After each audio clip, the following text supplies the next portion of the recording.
My husband treated me like furniture in the house, ignoring every tear, every plea for attention, until the day he came home and found my bags packed and a letter that would make his world crumple. What happened after that changed our marriage forever. It was 6:30 p.m. on a Friday when Michael opened the door to his house and noticed something was different. The silence was heavy, oppressive.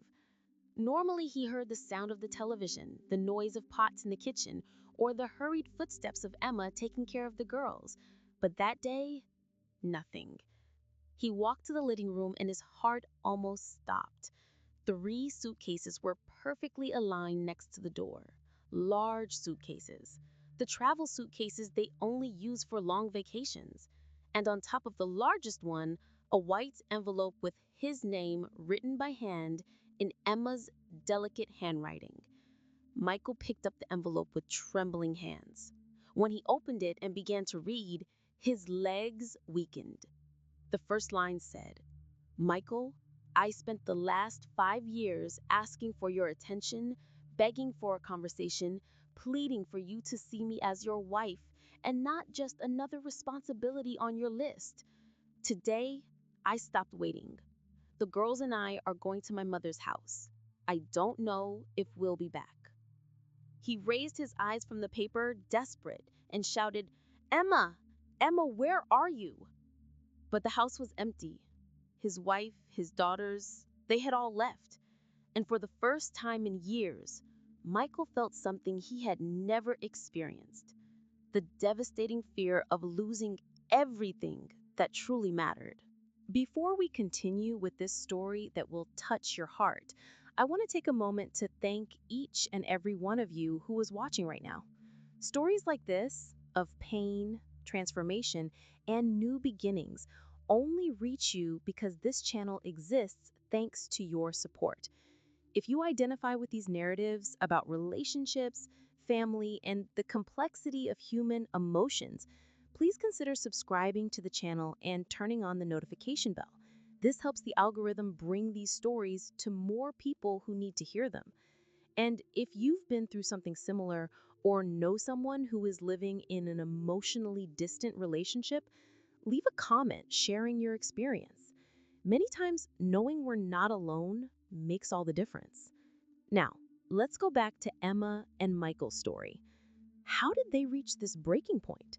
What transformed a marriage that began with so much love into an emotional desert?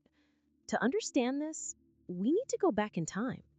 Emma and Michael met 8 years ago at a graduation party. She was vibrant, talkative, full of dreams and emotions overflowing from every pore.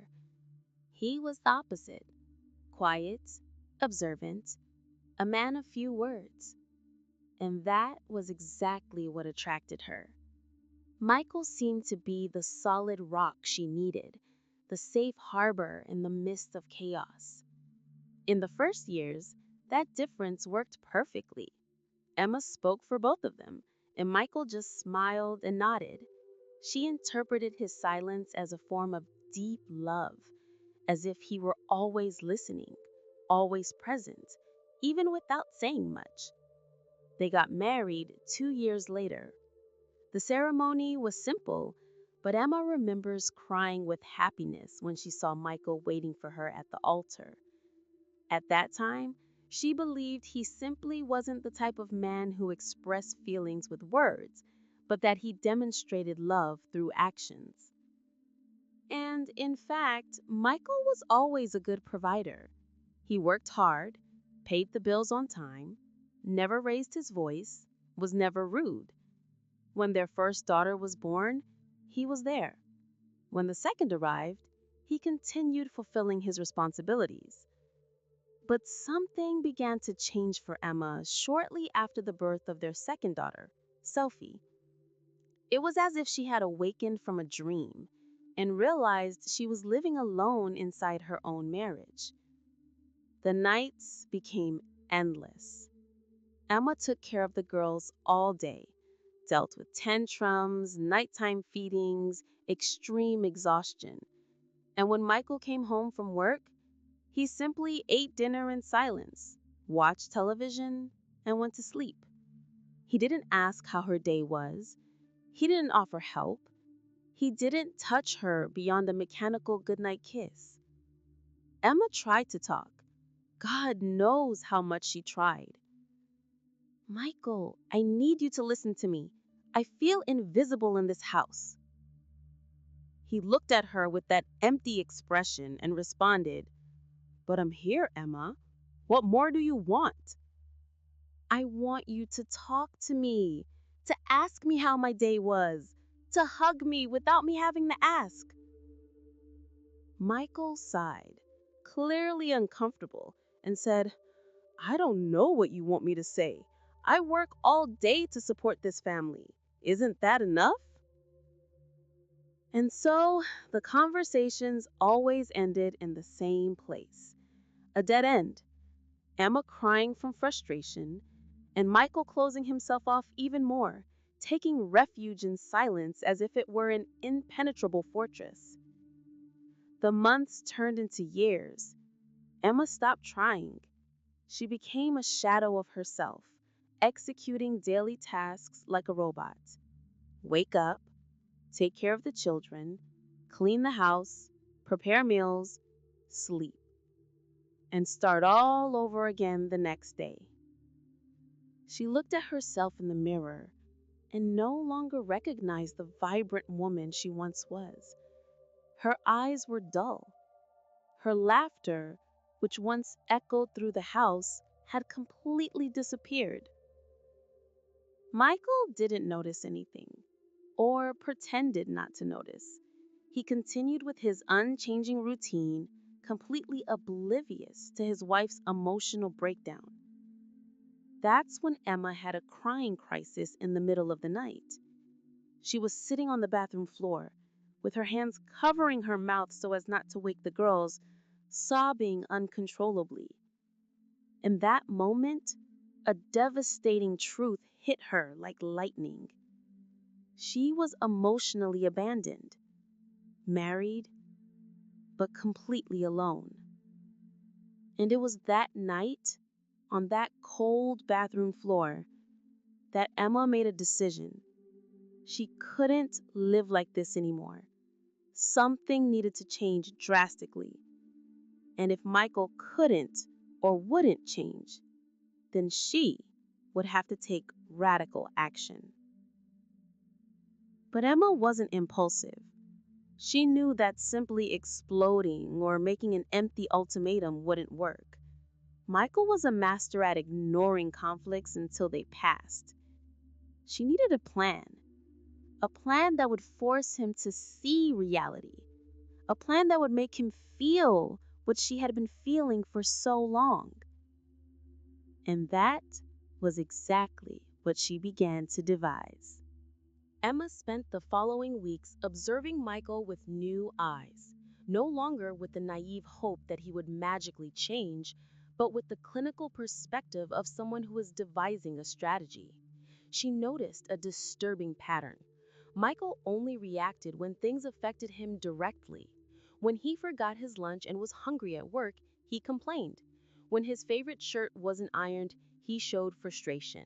But when she was suffering, absolute silence, total indifference. That's when Emma understood something fundamental. Michael couldn't feel empathy for what he didn't experience in his own skin. He needed to live her absence to understand her presence. He needed to feel the emptiness to value the companionship. One night, after putting the girls to bed, Emma sat at the kitchen table with a notebook and began to write. It wasn't just an exit plan, it was a transformation plan. One last effort, not just to save the marriage, but to force Michael to wake up from his emotional numbness. The plan had three distinct phases. Phase one, the gradual distancing. Emma realized that she was doing everything emotionally for the marriage. She initiated the conversations. She sought connection. She tried to create moments of intimacy. What if she simply stopped? She would decide to do exactly what Michael did: live on autopilot. No deep conversations, no attempts at connection, only basic and necessary interactions. She would be polite but distant, physically present but emotionally absent. Emma wanted Michael to feel what it was like to live with someone who was there but wasn't really there. Phase 2: the documentation. Emma would begin to write a letter. Not a letter of anger or empty accusations, but a detailed document of everything she felt, of every moment when she asked for help and was ignored, of every night she cried alone, of every time she begged for attention and received indifference.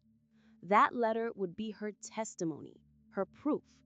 But mainly, it would be the mirror she would place in front of Michael so he would finally see himself through her eyes.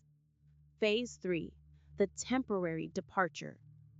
If, after a few weeks of distancing, Michael still showed no change, no curiosity about what was happening, no genuine effort at reconnection, then Emma would take the final step. She would take the girls and go to her mother's house for an indefinite time.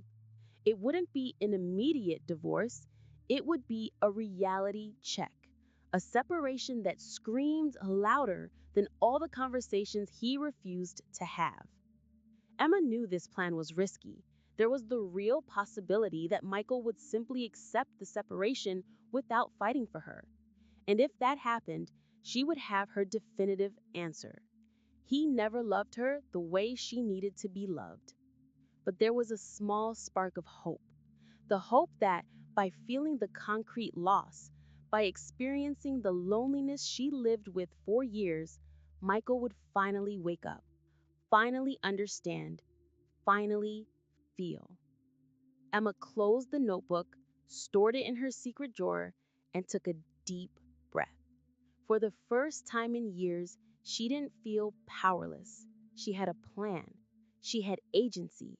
She had control over her own destiny. The next day, phase 1 would begin, and Michael had no idea of the emotional earthquake that was about to shake his comfortably numbed existence. The next morning began like all the others, but Emma carried a different weight in her chest. It wasn't sadness, it was determination. Week 1: the mirror of silence. Michael came down for breakfast as always, expecting to find Emma in the kitchen, preparing everything.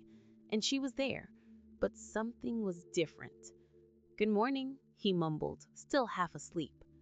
"Good morning," Emma responded, without looking at him, mechanically stirring her coffee. He waited. Normally, Emma would ask how he had slept, comment on the day's plans, mention something about the girls. But this time, nothing. Just silence.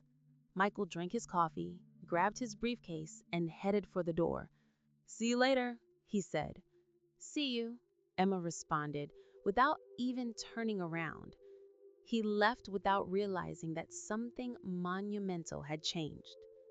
In the following days, the pattern continued. Emma took care of the girls, maintained the house, prepared the meals, but all that emotional energy she used to invest in connecting with Michael simply disappeared. When he came home from work, she no longer asked how his day was. She didn't try to start conversation during dinner. She didn't suggest watching something together. She simply existed in the same space as him, but in a completely separate emotional world. Michael began to notice on the third night. "Are you okay?" he asked, finally. "I'm fine," Emma responded without elaborating. "You're quiet." "I'm just tired, Michael." And he accepted that answer because it was easier than investigating further. But Emma saw the quick confusion that passed through his eyes. It was a start.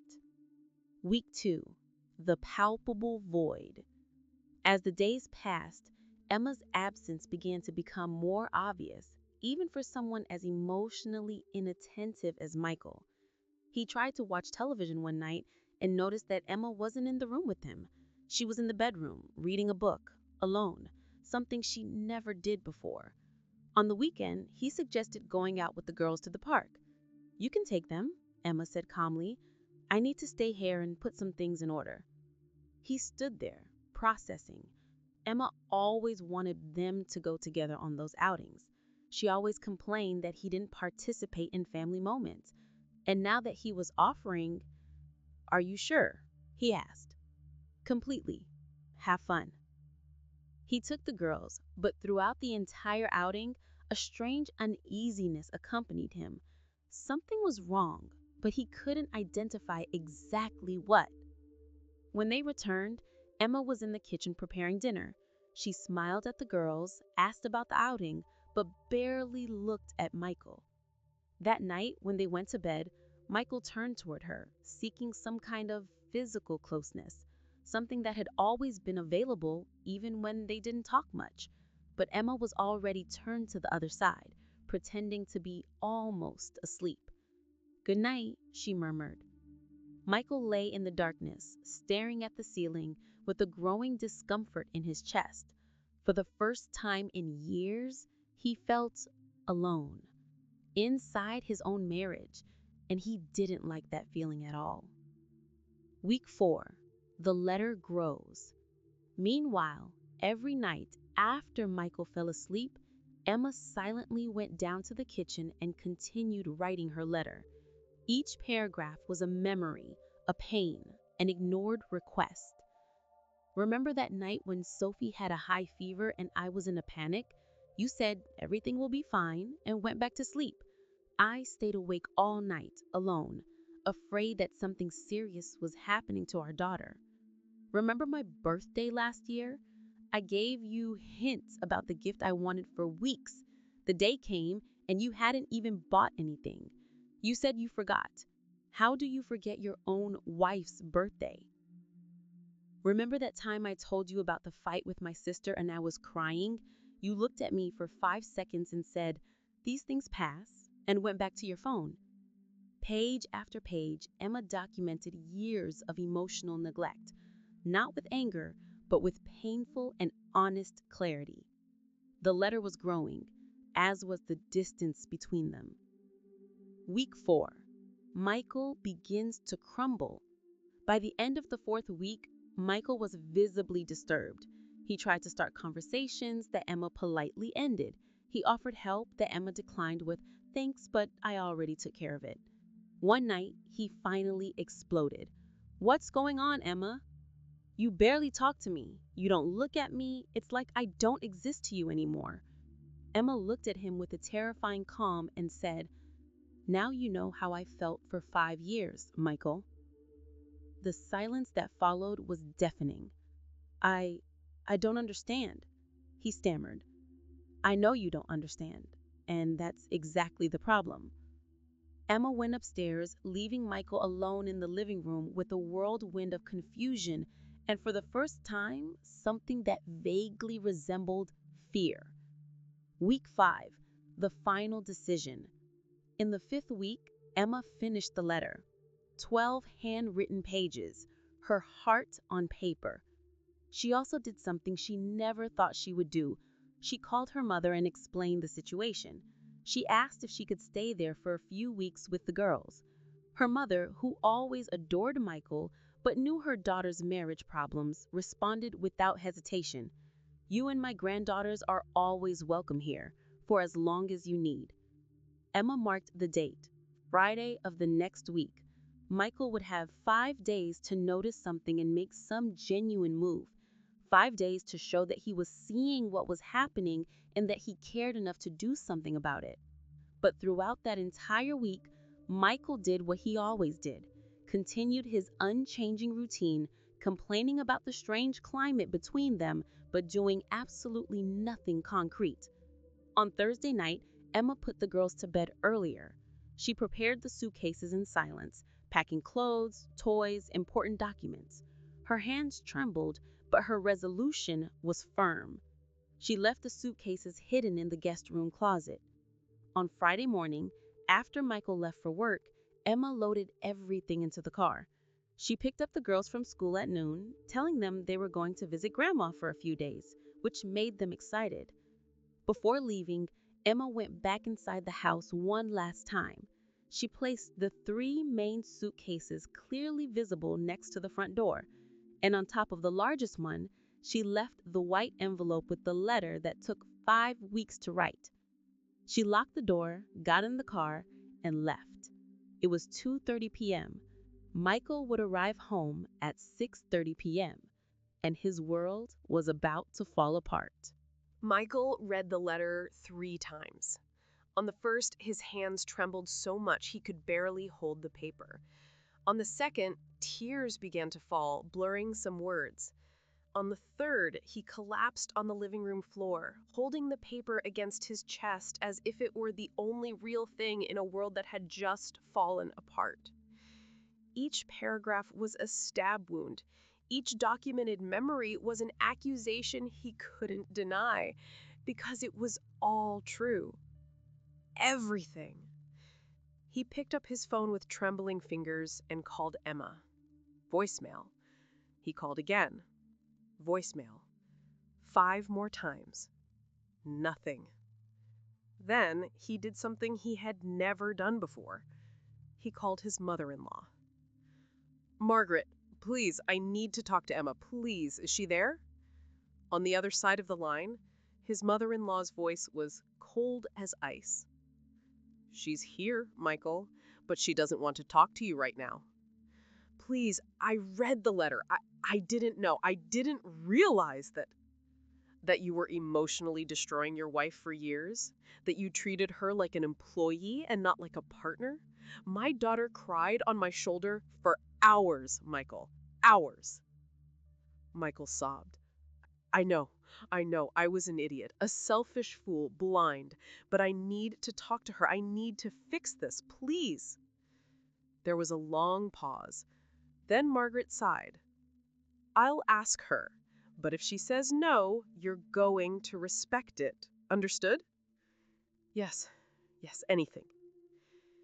2 minutes passed like 2 hours. Finally, Michael heard Emma's voice. It was muffled, as if she had cried a lot. What do you want, Michael? Emma, I'm sorry. Sorry isn't enough, I know, but I don't know what else to say. I read the letter. I read every word, and it's all true. Everything. I was the worst husband in the world to you. Silence. Emma, please say something. What do you want me to say, Michael? Her voice was tired, defeated. I screamed, I cried, I begged for years for you to see me, and you never did. Now that I'm gone, now that you're alone, now you want to talk?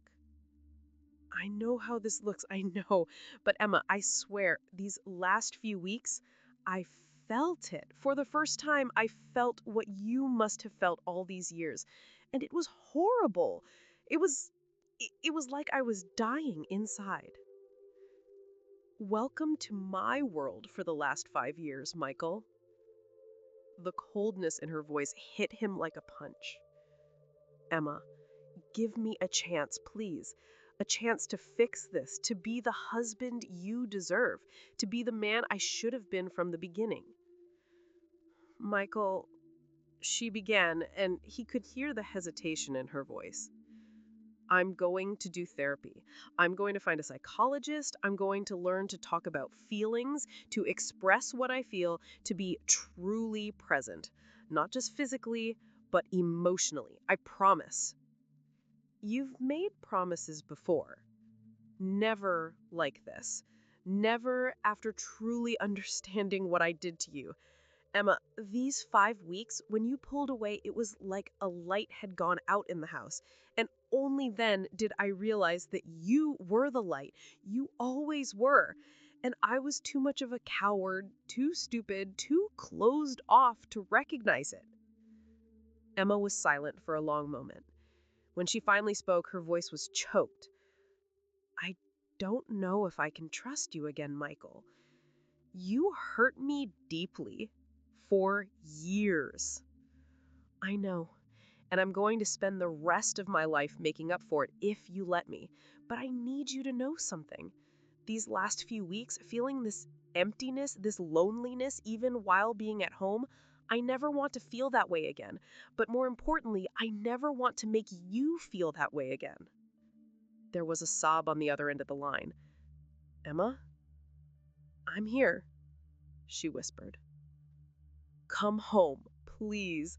Not for me, for us, for the girls, to give us a real chance to fix this.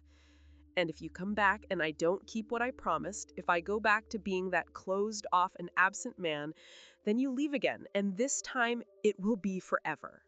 And I'll deserve it, but give me this chance, please. The silence stretched for an eternity. Finally, Emma spoke. I'll come back tomorrow morning, but with conditions. Anything. First condition, you schedule a psychologist on Monday and you go no matter what happens at work. Done. Second condition, we do couples therapy together. Yes. Third condition, you're going to learn to talk to me, really, about your feelings, your fears, your frustrations. I don't want to live with a polite stranger anymore. I want to live with my husband. I'm going to learn. I swear I'm going to learn. And the last condition, Michael, the most important one. What is it? If you slip again, if you go back to treating me like furniture, I'm not going to warn you anymore. I'm not going to give any more ultimatums. I will simply leave. Forever. Do you understand? Michael swallowed hard. I understand. And it won't happen. Never again. Then I'll see you tomorrow. Emma, wait. What? For the first time in years, Michael said the words he should have said every day.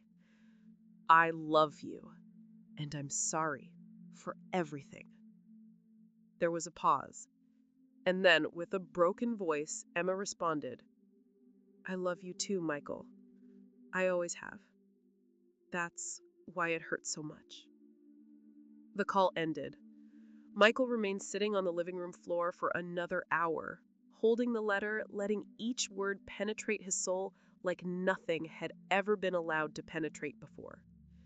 He had lost years of life with the woman he loved because he was trapped in his own emotional shell.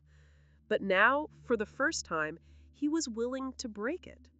Not out of obligation, not because he was threatened, but because he finally understood what it meant to truly love someone.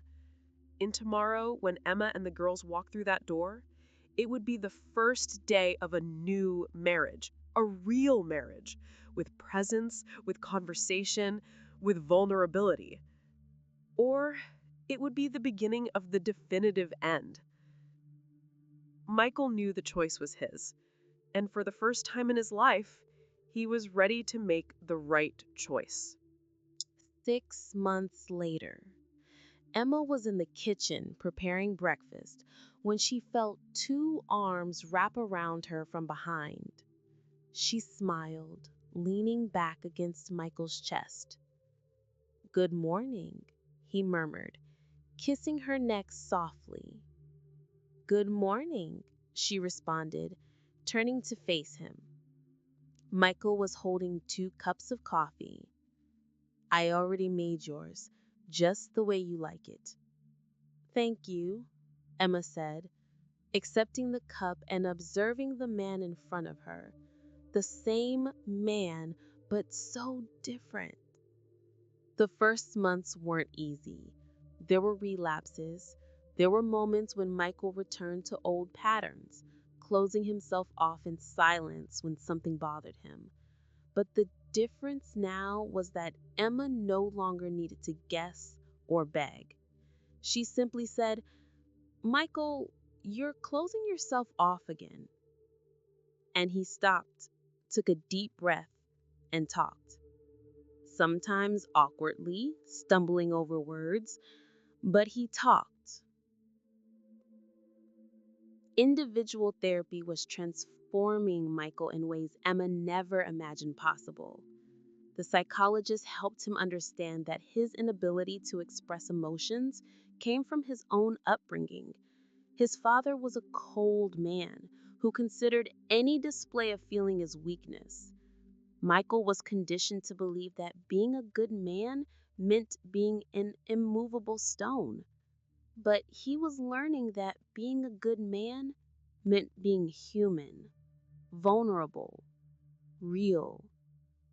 Couples therapy was even more revealing. In one of the sessions, the therapist asked Michael to describe how he saw Emma. He remained silent for a long moment, and Emma felt the old fear returning.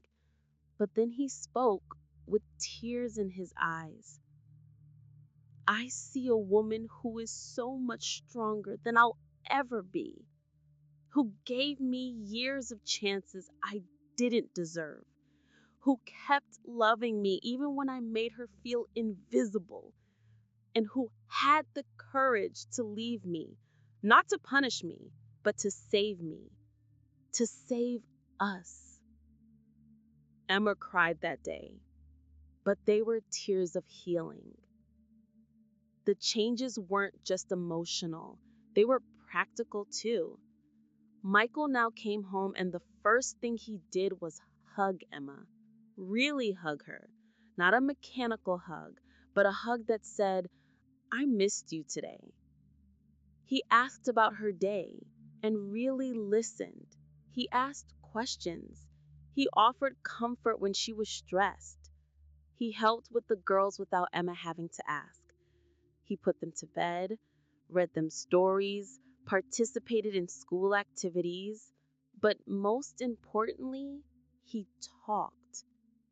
"I had a tough day at work today," he would say, instead of brooding alone. "I'm afraid I'm not being a good father," he would admit, allowing Emma to reassure him. "Sometimes I still feel uncomfortable talking about feelings, but I'm trying," he would confess, and Emma would hug him, proud of every small step. There were also late night conversations, something they had never had before. Conversations about dreams, about fears, about what they wanted for the future.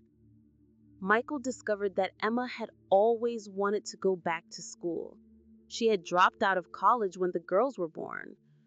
"Why didn't you ever tell me?" he asked. "I did tell you, Emma," responded softly. "You just weren't listening."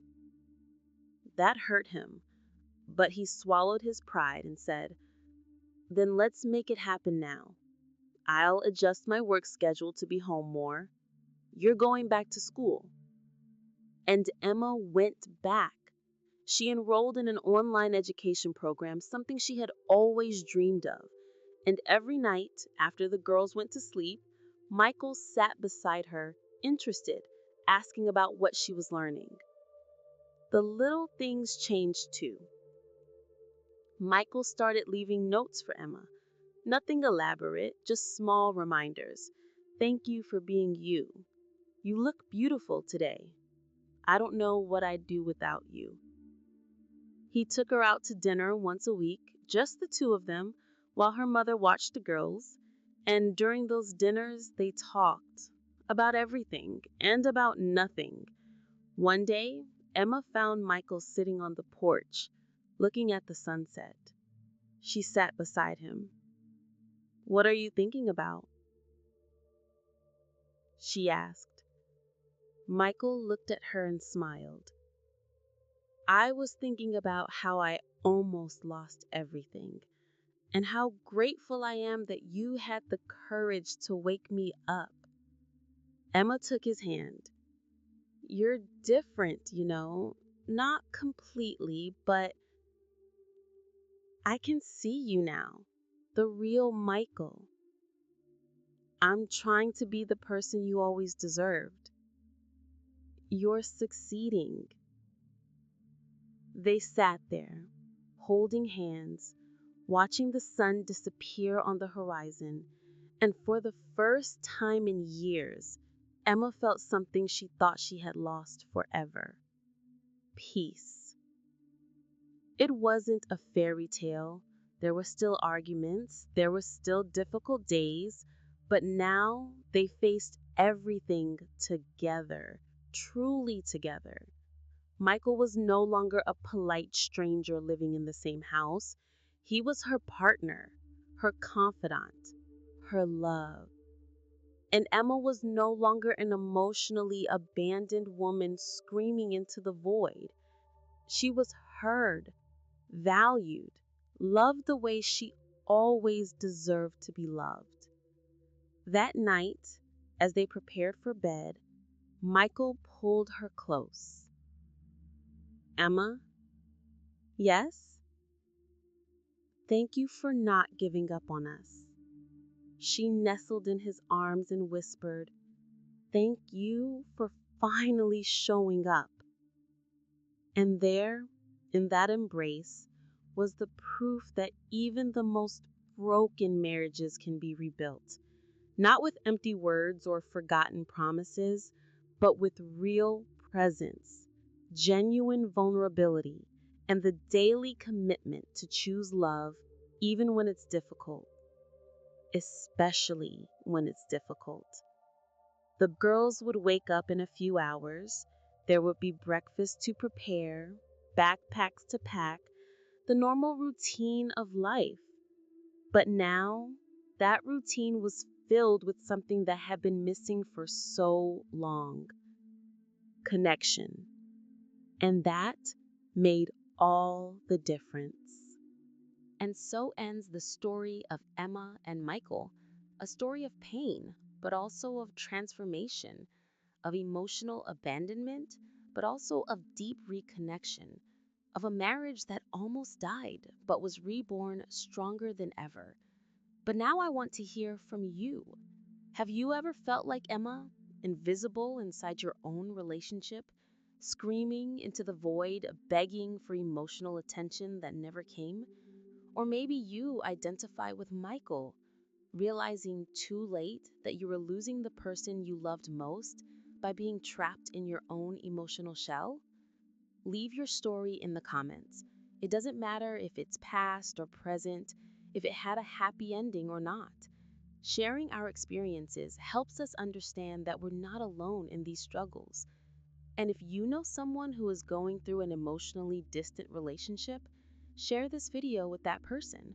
Sometimes seeing our own story reflected in someone else's experience is the first step toward change. Here's my question for you. Do you believe a relationship can be saved after years of emotional neglect? Or is there a point of no return? Write in the comments. It can be saved, or there's a limit. I'm genuinely curious to know what you think. And if you made it this far, thank you so much for watching. That means this story touched you in some way. Please leave your like so YouTube can bring this story to more people who need to hear it. Subscribe to the channel for more stories about relationships, family, and the complexity of human emotions. Every week, we bring real narratives that make us reflect on our own lives. Turn on the notification bell so you don't miss the next videos, because sometimes the story you need to hear is exactly the next one we're going to tell. See you in the next video. And remember, it's never too late to start being truly present in the lives of those you love. See you soon.